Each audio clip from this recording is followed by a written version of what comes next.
नमस्कार शेतकरी मित्रांनो, आज आपण आलो होतो सुदामवाडी या गावामध्ये समाधान पोपट पवार यांच्या टोमॅटोच्या प्लॉटमध्ये. हा शाहूचा प्लॉट आहे.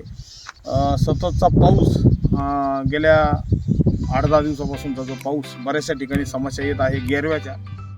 आणि गेरवा आल्यानंतर प्लॉट एकदम या अशा प्रकारचा गेरवा या ठिकाणी येतो आणि पूर्ण प्लॉट या ठिकाणी खराब होत असतो. हे आता ही गेरव्याची सुरुवात होती, परंतु समाधान भाऊला आपण औषध दिलं. औषध दिल्यानंतर गेरवा थांबलेला आहे आणि ह्या गेरव्याच्या झाडाला या ठिकाणी आपण बघू शकता नवीन शेंडे या ठिकाणी दिसत आहेत, नवीन माल या ठिकाणी लागत आहे. आपण बघू शकता खूप सुंदर अशा पद्धतीचा प्लॉट आहे. शाहू जात त्यांनी लावलेली आहे, खालून माल धरलेला आहे. साधारणपणे 2 महिन्याचा प्लॉट हा झाला असेल.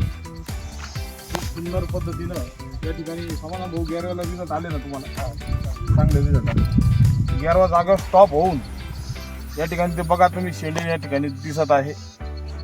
साहेब प्लॉट दाखवा, ह्या गेरवा झाडात दाखवा. 100% गेरवा या ठिकाणी थांबून वर शेंडा चांगल्या पद्धतीचा निघालेला आहे. बऱ्याच ठिकाणी समस्या आहे टोमॅटोवाल्यांची की गेरवा थांबत नाही. आणि आपल्याला जर अशा पद्धतीचं मार्गदर्शन पाहिजे असेल तर आपण निश्चितच आमच्या Shri Narayangiri agro Vaijapur Murari park Gangapur road या ठिकाणी टोमॅटोची तुमची कुठलीही समस्या असेल तर एकदा अवश्य भेट द्या.